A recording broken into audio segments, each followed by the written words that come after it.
calling. Hey, groupies. Whoo, child. I think we have waited long enough, and I know I can't wait another minute. So let's get back into this episode, and I promise, it's juicy, girl. If you were in a situation where you got into a relationship with a guy, and y'all did the do, and it wasn't as enjoyable to you, then what do you do? I think that depends on what you're willing to do. Like, you know how, that's the sacrifice word. No, I wasn't gonna say. Are you telling our listeners to settle? I wasn't gonna say any of the above. Let me speak. I can't breathe.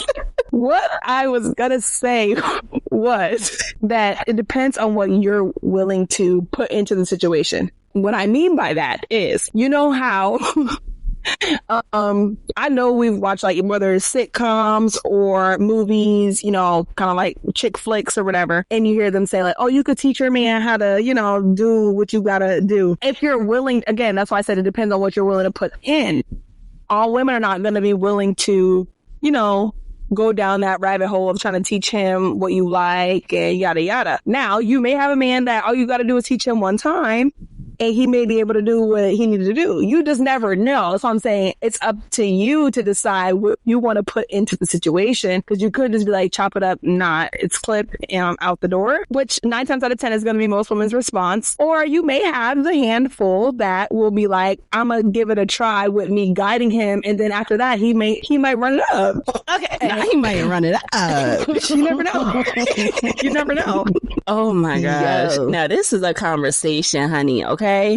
Like, listen, a conversation. Let's get into it. Tea brewing. What I will say is, I think it's the compatibility on the intimacy. Lord, I can't even talk after that one. The intimacy chart as a whole. So, like, foreplay, the actual act of doing it, the subtle caresses throughout the day, the way you speak to me, like, all of that goes into it. So if we're not meshing, and maybe that's a little bit too much for some men, and that's cool on y'all, that's why y'all not my man, and that just is what it is. But if you can't get to where I'm at on the entire spectrum, that's a problem for me.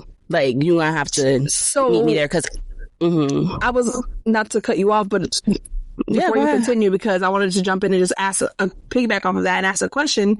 Because, so let's say, okay, you're not willing to work with him on the physical, but are you willing to work with him on the other parts of intimacy that starts before the bedroom? See, that's the question. Like, if he's not the most, you know, he doesn't caress you throughout the day, he doesn't give you the compliments, he doesn't, you know, do the things that for me is real intimacy. Intimacy isn't in the bedroom. That's just my personal opinion. But he doesn't do those things. Are you willing to work with him on that? Let's just say the physical part is there, but all of the additionals leading up to that aren't there. Are you willing to work on that? Oh, well, see, that's a different story. The big ticket item is there. Then I feel like all of the other items can come into play, because you already know you have that compatibility. You know you're attracted to one another. You know you all match on that level. So I think that it's the same thing with the previous question, communication. But I think one thing we didn't touch on is communication styles. So with that being said, there's different ways that other people receive intimacy, same way other people receive,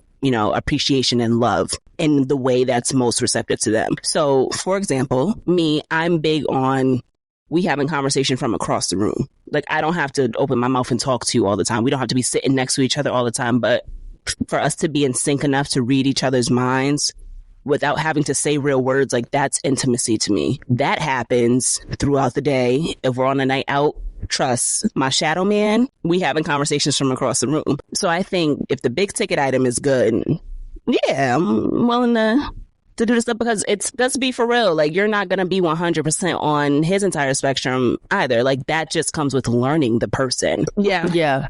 I'm in agreement. Yeah, I feel like you definitely have to learn the person. There's always going to be certain stuff in the relationship that is going to be need to be worked on regardless of the fact. But, yeah, I mean, if the main course is there, then the appetizers and the dessert is going to come, like, easy. Well, not easy. But, I'm going to say, I don't know about that part, but I hear what you're saying now. And wait, what do you mean? What do you mean? What you putting down? Because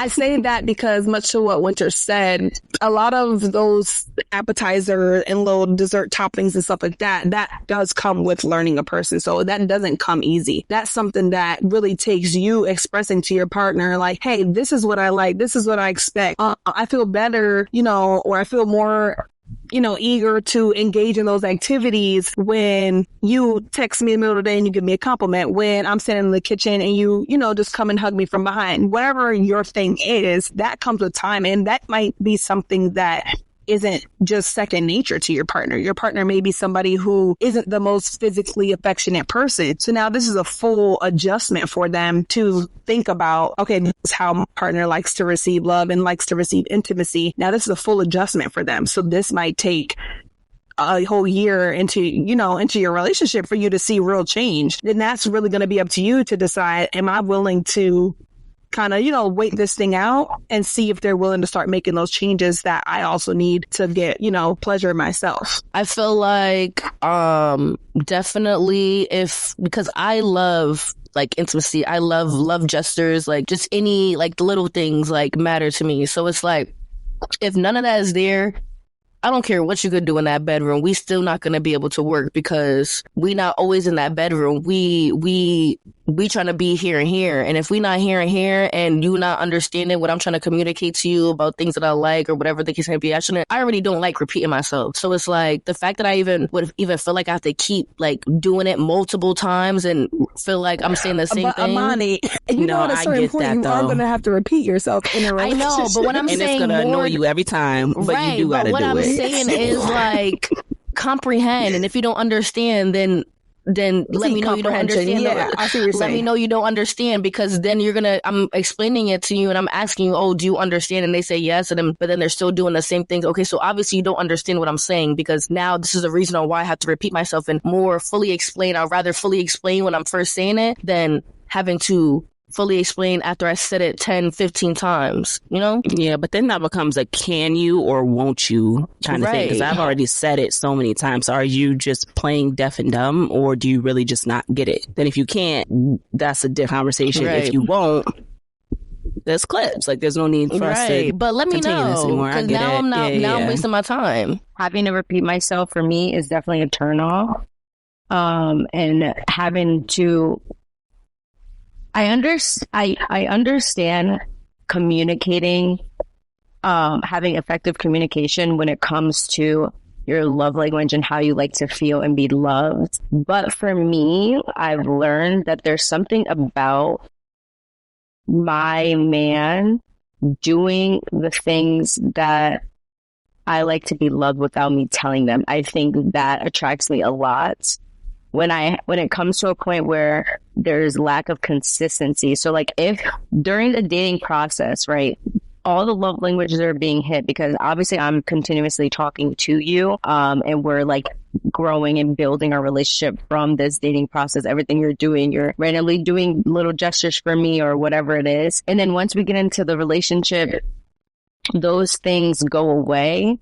And then I have to reiterate all the stuff that you used to do. I think that's what turns me off. And that's what makes me be like, I'm not about to be doing this. Now, don't get me wrong. I will communicate like I like this, that, and the third. But a lot of the things for me is, one, my main language is acts of service. So for me to be shown like all these different ways of love without me having to tell you, and then for me to have to like revert and tell you, I feel like that's the opposite of what I like. So it turns me off. It makes me be like, this is not really it for me. If I have to tell you continuously what I'm liking or loving, you're just not comprehending and or getting anything, and that's where it's like slow for me. So like I understand explaining or telling someone your love language and everything like that. But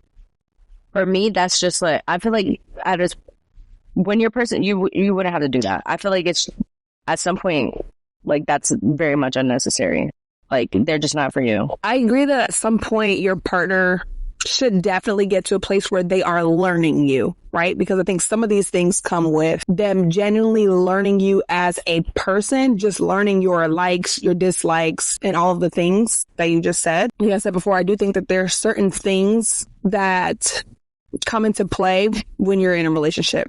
And I say what I mean by that is whether that's their upbringing, whether that's their previous relationship experiences, all of those things start to come into play. And some of these things you really are teaching them. And that goes both ways from, from the female to the male, from the male to the female. Like there are certain things that you really are teaching them from scratch. And it's really just up to you to decide, am I willing to really put the pain in, or is this not worth it for me? Now, do I think that at a certain point there should be change? Show me that pain from the beginning. Don't sit there and act like you get it and you're grasping it and we're growing and learning. And then next thing you know, whole time, you didn't receive anything that just started. So during the dating process, you weren't actually taking notes and understanding what you were doing to gain my interest. Basically, you were just doing it just to be doing it. And then now we're at a place where we have to revert and try to find all that again, compared to you taking your notes out and being like, okay, I brought her flowers and she loved that. Okay, let me write that in my notes. She likes me to get her flowers. Like things like that. Like you're dating me with basically no intentions behind it in the beginning. If you're not, that's what you're describing to me is someone who's with no intention. So I think that's also very different too, like whether you're dating with intention or you're just out here and we kick it in as vibes. Like those are two very different things also. So I hear you on that. That's actually two very different conversations to be having, because if that's the scenario that we're talking about, then I think it's completely justified for you to be like, nah, it's not working. Yeah. Wipe my hands. Now, if it's the alternative, then I think if the big ticket item is hidden, then all of the other ones, I think it just makes sense in a relationship with intention that you plan on going the long haul to kind of take that time and not coach your partner, because I think that's a little bit too much, but give them the grace to know that they don't know you. Like they have to learn you, because they can assume things based off of what they know of you, but they're never going to really know unless if it's trial and error. And I think, at least for me, I used to believe in the perfect person for everyone, but I think as I've matured, I've realized that is very unfair. That's a very unfair expectation to put on anyone's relationship, because at the end of the day, we are two very different people. It doesn't matter if we are kindred spirits, we're still different. And so I think a relationship is always supposed to bring together two people who complement each other, not who mirror each other. So you're not going to always know exactly what does it for me. And a lot of people move off of what does it for them. And that just makes sense, especially if you don't have an example of a equally yoked relationship when you're growing up. Yeah, definitely.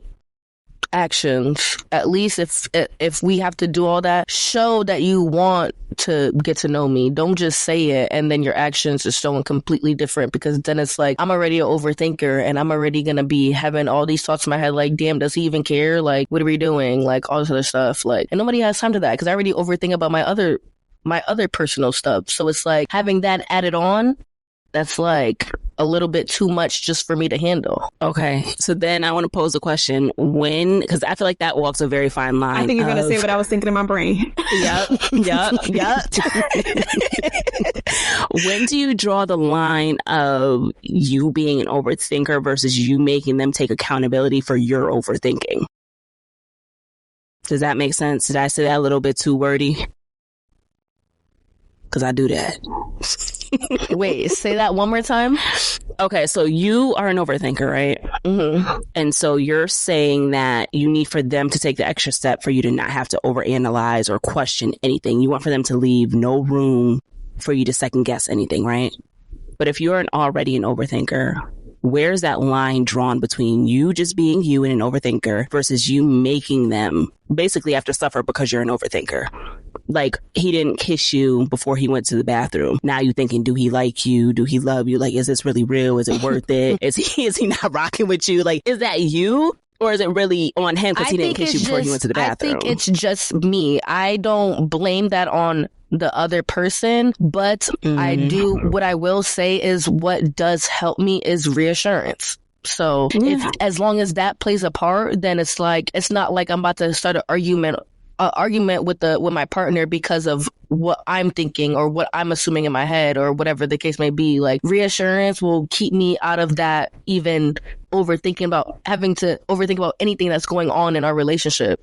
So it's like, when it comes down to me and when I'm overthinking, in my life, it's kind of, you know, a little hard for me to like figure out what's this and what's that, because, you know, it's just like what I'm going through and stuff like that. But when it comes down to a relationship, I feel like reassurance does play a big part for me. So how do you gauge that to know that you're not taking out on your partner?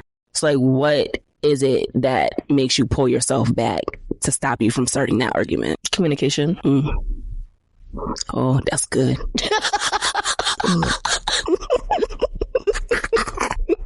No, because as soon as I asked the question, I was like, you just gotta say what's on your mind. And like, you can't just start the argument. Thing, for real. Yeah. Because I like speaking about how I feel. Like, I want you to understand why I'm feeling the way I'm feeling, because if I don't, then you're gonna be getting mad at me about why I feel the way I feel. And I want you to, if you want to get to know me, then that's a part that you're gonna have to understand. This conversation made me think about something that I think probably a lot of, especially our female listeners, may struggle with or have friends that struggle with. The question of, because I was thinking about what Didi was talking about, whether you're dating with intention or versus not dating with intention. But at what point do you think it's appropriate to have the conversation? You know, that big question, what are we? I'll just say that for, you know, when do you guys think that it's the appropriate time? And I know there's a bunch of girls out here who's like, I don't want to be the what are we, you know, girl, but they may need some, you know, tips or advice on how to approach that conversation. Approach it. That's my advice. Approach the conversation, because I'm going to tell you right now, through experience, I feel like most of the time I've always approached the conversation. And the one time that I didn't approach the conversation, well, I think it was twice I didn't approach the conversation, if I'm being completely honest. But a scenario of when I did approach the conversation, it kind of made me see that person. I feel like you definitely should be asking, because otherwise you're in a situationship, if you think about it, because there's not a fine line between dating in those pre stages and being in an actual relationship. And I'm not very interested in going with, like, we hang out every day. Now I'm meeting all your family. Now I'm at all your family events. And there's been no clear line of us actually being boyfriend and girlfriend. I'm not a fan of that. So ask the question. I say that all to say, bring it up and talk about it, because if you get a red flag like that, you already noted it, is basically what I'm getting at. Emphasis on the boyfriend tendencies. Guys love to give us boyfriend tendencies and then be confused on when the question be popping up, like, what are we? Like, and they're like, what do you mean? What do you mean? What do I mean? I mean what I said. Why are you treating me like I'm your girlfriend and you don't even want to ask me to be your girlfriend? Like, I don't understand that whole title, not having a title. We're doing the same thing that what we will be doing as boyfriend or girlfriend. So I don't understand the guy concept of, like, oh, we don't need to have a title. Okay, so then what are we doing? What is the long-term goal here? It's given there is no long-term goal. Right. I feel really like a lot of guys expect, like, wait, sorry. I'm like fumbling over my words because this one always has me flabbergasted. I feel like a lot of guys like to see the wifey qualities before and like expect that before they like start dating you. But like, you can't get everything that I'm going to be when we're like really locked in unless we're locked in. Like, I'm not going to give you wifey vibes and, you know what I mean? Like, I'm not going to give you girlfriend vibes. You didn't ask me to be your girlfriend. But I feel like a lot of guys expect that in the beginning or try to dish out that energy and just think that they could just move on from there and just continue. But then next thing you know, when we're in a situation where there is cheating or things going on behind your back, it's quick to be like, you're not going to hit me with the, oh, we're not together after years of basically a situationship, when in fact we've done everything that made us be together this entire time? So, I'm going to take the opposite stance in this conversation, not taking the guy's point of view, but taking the opposite point of view in the stance that the woman or the girl is justified in saying, no, well, honestly, what are we? Because we've been doing this for however long, and you have the audacity to go out here and do this, that, and the other, and then act as though I'm stepping out of line or I'm out of pocket for asking you to make it plain and simple. What are we? Quite literally, you're not together. If the conversation was never had, it doesn't matter who took the initiative to have it, you're not together. So you can ask the question now, but you can't ask the question with the air of you owe me an answer, you owe me an explanation, because I don't like that you're doing this. And now that I don't like that you are acting as if you're single because you are single, I'm going to ask you the question, what are we, to hope that I get the response that I want in the sense of us being together in some way, shape, or the other. I know for a fact I only feel this way from personal experience. I have never been in a position where I had to ask, what are we? Neither have I ever felt compelled to ask that question, regardless on if I was in the talking stage for 6 months, a year. Like, I've just never been in that position. And again, going back to my healthy boundary, I'm very big on communication. So I've never been in a place where things were left unsaid. If we weren't going to make this an official relationship, it was always known because I'm having the conversation off rip. If we were going to make this official and things seem to be taking too long, because I've also never been the woman to, or the girl to be like, okay, you're my boyfriend. That's just never been me. The conversation was being had if it was taking too long. You want to meet my family? But you're not my boyfriend, and that's quite literally why I'm not allowing you to meet my family. So if you want to change that, then we can make something shake. But so I've always had the conversation. So there was never a stage in any relationship that I've ever been in, situationship, whatever, that I didn't know where we were or what we were. Basically, this person wasn't my boyfriend because we never had that conversation with that change. Yes, we were dating each other and like getting to know each other, but we didn't have that like change in like, you know, that upgraded part of our relationship. Right. Was I wrong for saying that? Because I didn't think I was. You right. were. That's what I'm saying. Absolutely you were not. absolutely right. Okay, because that's not my man. Are you kidding me? Right. But we're dating, yeah. And that's how I feel also. But that's also how I feel about long-term relationships. And when I say long-term, I mean anything over 4 years, because nowadays you be together from 17 to 20 and they asking you when you getting married. First of all, I just became an adult. Second of all, I'm pretty sure child marriage is illegal. So let's relax. Let's simmer down a little bit. But no, I think that even asking or saying, oh, your husband was calling you, that's not my husband. Sorry. Like, let's not put titles on things that are not so. When people, I don't want to age nobody, but when our elders were talking about buying the cow when you get the milk for free, I feel like even that was what they meant. I don't think they were just talking about the bed or the bedroom. I think they were also talking about saying that's my man when that's not your man. No, 100%. And he has no intention of becoming your man. Like, literally not. Yeah. Like, acting as though or saying that that's your husband when he has no intention of becoming your husband. Right. Yeah. So I think you were absolutely correct. Yeah, I think you were justified in saying that that wasn't your boyfriend too, because it wasn't your boyfriend. I mean, it wasn't. Even with my partner, I mean, we were standing right there in front of my own mama, and somebody said, she was on the phone, person she was on the phone with said, oh, you and your boyfriend just came back from your trip. And I said, that's not my boyfriend. And we had just came back from a whole trip. And I said, that's not my boyfriend. And he didn't like that response, and that was fine, but he understood why I said it, because we didn't have no conversation about you being my man. No matter how long I've known you, no matter, none of that. That didn't matter. So he took it upon himself after that night to then have the conversation of, okay, actually we're changing that because one, I didn't like that. And two, I at this point know that, you know, I want to move forward with this X, Y, and Z. So then that conversation was had. But yeah, right in front of him said, no, that's not my boyfriend. And we had just came back from a whole trip. Like, it's the conversation. And I do it again. Like, for real. And even with me doing that, and like I said, I did it right in front of him, that then led into the conversation being, okay, well, this is how I feel after whatever X, Y, and Z. And we were able to kind of establish, okay, what is this and whatever. But I don't think you were wrong at all. I think everybody should follow that method. Yeah. I feel like sometimes they got to get to that point where you got to see this in front of him for him to be like, wait, like, yeah, you forgot? Because I didn't.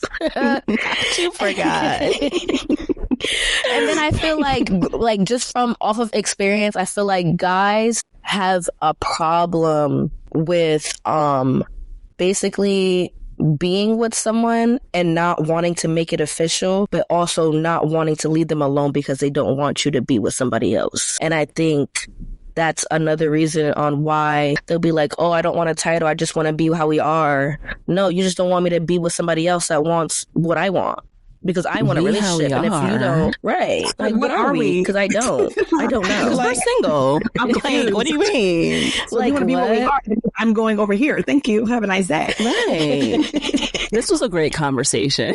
Right. I'll see you tomorrow. Like, so to close everything off, I have one more question, and then advice at the end. So the question is, if you've ever been in a toxic relationship, do you feel as though it changed your perspective of yourself and / or your future relationships? Or if not, has it affected you that has been in toxic relationships? So meaning as if you were never experienced toxic relationships and you were friends with somebody else that has been in a toxic relationship, did you feel as though them being in a toxic relationship affected your friendship with that person? And I feel like dealing with toxic relationships also depends on where you are at within yourself. Like, I'm a lot more secure and sure of myself now than I was years ago. So now there would be no chance to have a toxic relationship. But in the past, for sure, because I was, just dealing with a lot, learning myself, growing, young adult vibes. So I was sitting here thinking, like, have I ever been in something that's I would consider toxic? Yes. Wait a minute. Like, what are you talking about? We went through this together. You have, but it's okay. Oh my God. We can just skip over that. But I'm genuinely thinking, like, I guess what I would consider, like, because I think once it really gets to a place of that, I think the thing is for me, and like, once I get to a place of, like, when I say I'm done, I'm really, really done. So I think for me, I'm thinking of toxic as like this whole back and forth and this like drawn out like situation. Oh, I wasn't thinking of it like that because I haven't had that. That's what I'm saying. That's the way that I'm thinking of it. Like, not saying that I haven't been in situations that just weren't a healthy relationship. I'm obviously not saying that. I'm not saying that every person I dealt with was this super healthy thing and it was just mutual ending and all these great things. I'm definitely not saying that by any means. So I think that that's a really good distinction that Tanasia just made, because here's how I characterize a toxic relationship. It's a relationship that takes you out of yourself. It's a relationship in which you lose yourself. It doesn't have to be yelling, screaming matches. It doesn't have to be calling each other out each other's names. It doesn't have to be a long, drawn out, series of issues. It doesn't have to be the big catastrophic. A lot of women will unjustly call men toxic because they lost themselves in the relationship. The man is not toxic. The relationship was toxic to you. So that's why I think that's a really good distinction that Tanasia made. And so with that perspective of what a toxic relationship is, do you now still think that you've been in one, or do you still think that you've not been in one? If I'm looking at it from that perspective, then for sure I've been in I guess you would consider it definitely a toxic relationship. But in terms of Amani's question, I don't think that it altered the way that I at least thought of myself. Did it alter the way that I went into other relationships? Of course. And I think that those things that I experienced just made me kind of stand 10 toes. I'm like, okay, this is what I expect, and that's it. I definitely think the relationship that I was in prior to the one that I'm currently in was the relationship that made me be like, yeah, this is like, after this, yeah, it's slow for anybody. There's nothing that nobody could say. I promise you would have to literally climb over Mount Everest to ever were sent to me. But that's why I say that my man now, he didn't have to do too much because we already had a different type of relationship. Isn't So that it's a considered different situation. altering yourself though? Like going into something else differently because you I say altered it didn't alter yourself the for view that. of myself. Her self-worth. It didn't alter the way that I viewed myself. It did alter the way that I went into the relationships. Yeah. Yeah, I think that's what more so on what I meant, like just off of you being in a relationship that you would call toxic, because I feel like everyone sees toxic as like in a different term, because I just sometimes like just off of not even from experience but knowing people that's been in their own toxic relationships, I'd be like, oh yeah, it was never that deep for me. Like it never got to that point, like, and it would never will, like, so I'm like, dang, like, was I in a toxic relationship? I mean, I was, because I see it as toxic, but to get to that level is crazy, like, you know? So I think that's more so on what I meant. And I feel like that definitely it, like, just going through that and knowing how you want your relationship to be for future reference, it's like that is also something that like you just learn off of what you previously experienced and what you just know that you're not going to allow yourself to ever go through that again. Yeah, I always say I'm grateful for the people and the situations that I experienced, because I definitely don't think that I could have the relationship that I have today without those experiences. I definitely learned a lot about myself and about the type of partner, you know, that I want in X, Y, and Z. So I don't regret those experiences. I'm grateful for them, honestly, because I think I had to go through them to appreciate where I am now. I agree on one hand, and then on the other hand, I'm like, yeah, I'm cool on all of them. I'm cool on all that.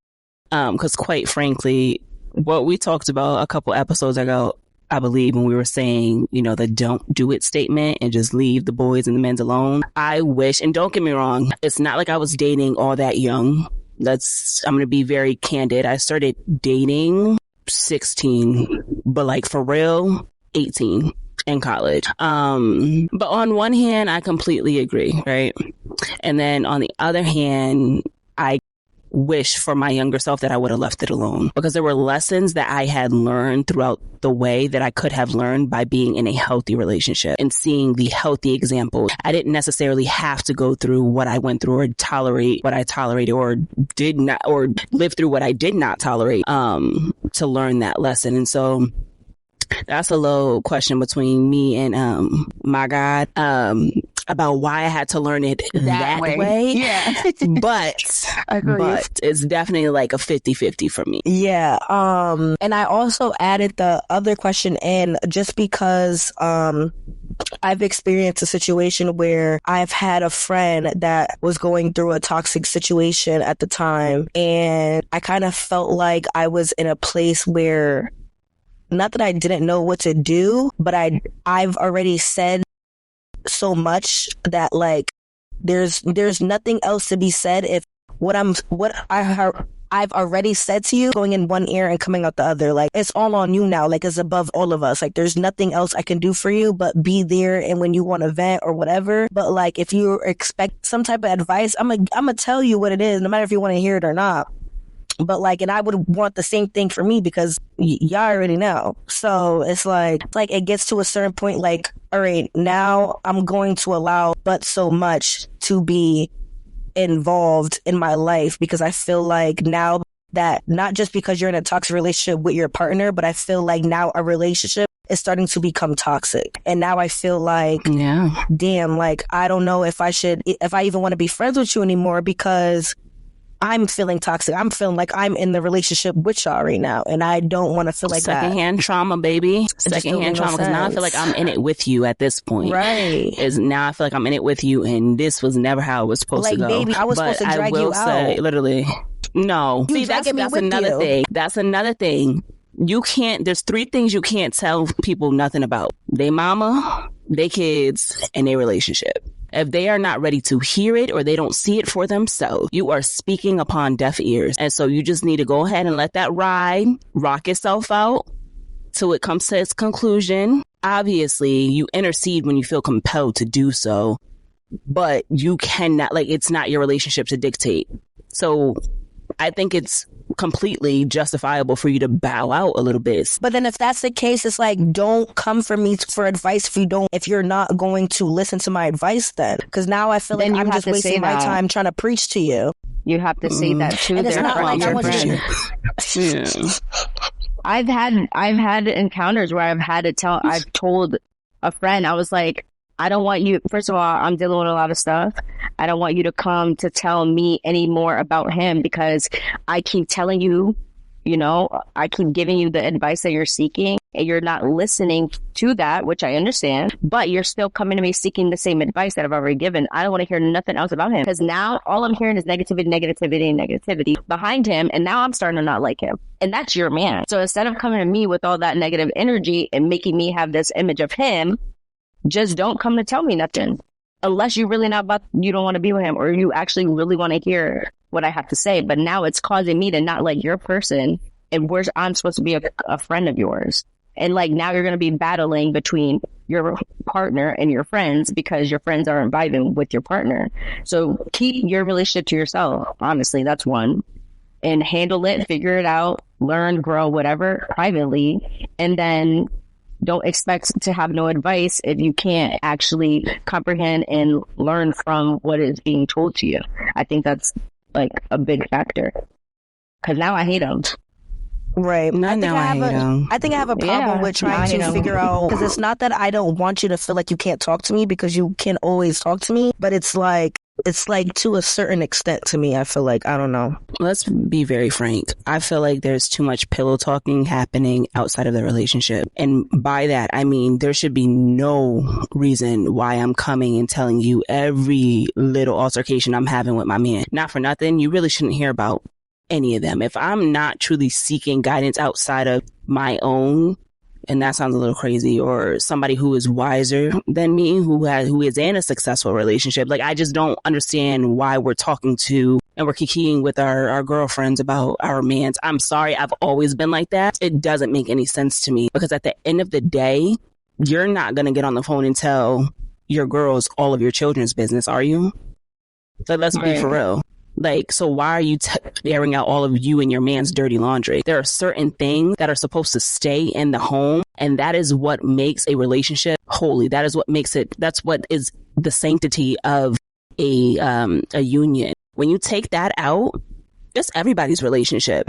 And at the end of the day, I don't understand why so many people are so easy to open up their lips about something that is so sacred and near and dear to them. That is honestly the downfall of a lot of relationships. And I will go toe to toe with anybody about that on this conversation. Now, I'm not saying that you can't ever vent or talk to your girls, because I will certainly get on the phone and say this man is getting on my last ever loving nerve. Half the time I will also admit that I'm insane in the head, and so it's more than likely me, but he's still getting on my nerve. But there's just too much chit chat. It's too much chit chat. And so one, it's messing up your friendships because that's not their relationship.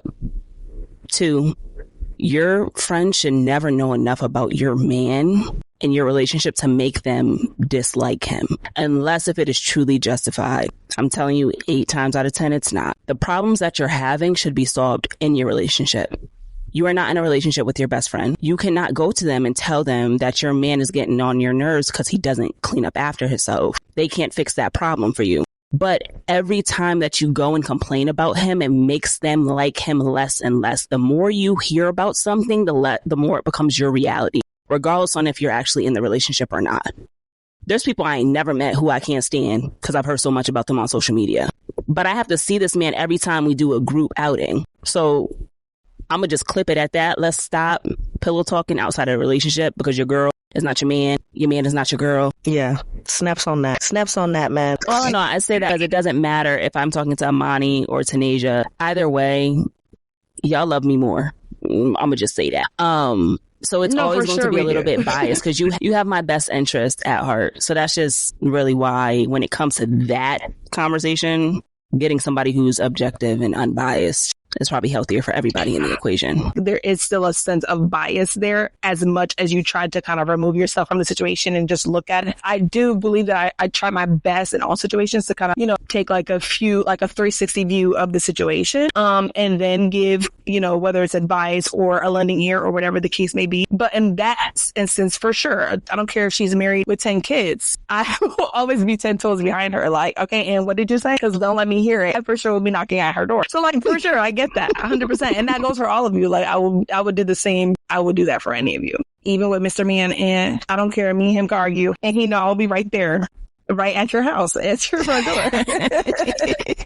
So I understand that. Okay, so to wrap it all up, I have one last question, in regards to our listeners and who are listening and who has been going through what we've talked about today. What advice would you give someone out there that could be listening that is involved in a toxic relationship? I don't think anything that I can say is going to remove you out of the situation, because if you're not sick and tired of being sick and tired, then you're just going to continue to be sick and tired. But I guess just in general terms, I would just kind of say, I guess I'd pose the question to young women out there, like, do you love him more than you love yourself? I guess it's a question. And it very well, and the answer may be yes, right? But I genuinely would pose the question. Like, that's something that I'm not even trying to be funny, but it really may be yes. And if so, that's something that you definitely need to seek help with, because that should never be the case. But I genuinely would pose the question, because for some people, it may not be that, but it may be that they have become so absorbed by this relationship that they have lost sight of that. I don't want to say seen it work, but I've had conversations with people, with friends like that. And it has kind of like brought them to a realization of, yeah, actually, I'm not, like, I'm me. Like, remember that you're you and just stand on that. Like, I'm really hurt, and he should respect that, period, point blank, end of story. And if he can't get with the program, he has to get left. That's just what it is. So I think having those kind of like more uplifting conversations, maybe with your friends that are in those type of situations, and just kind of trying to find them, like, you know, because of the relationship that they're in. It felt like it was like I kind of remembered myself after having time where I was like basically lacking my own confidence, like confidence with myself within my own decisions, and just being able to like be confident behind what I'm doing. So I think that's actually really good advice, is just support them in a way where you can boost them up, instead of being like, F that man, you're more like, girl, like, you are this, like, you are this. Like, I think that's a great way of putting it. Like, you're basically just like uplifting your friend rather than adding to the fire, the fuel that's already like lit, the fire that's lit. So that's a good point. I like that one. That was good advice. Yeah, I definitely like that one. That was really great. Even though we can only do but so much and say but so much to that person, they just need to be reminded. And sometimes they need to be reminded on their own selves, because you can only say but so much. And this conversation in this episode was great. It was great conversation, guys. The editing on this one is going to be a lot of fun. Right. Bro, she's hurt. I'm gonna sleep good tonight. But I love y'all. Thank y'all for tuning in. Once again, please make sure, you know, notification bells are on. You're following us. You're subscribed to us on all the platforms, because we're seeing you every single Wednesday. And that's that on that. Bye. Love you. Bye. Kudos.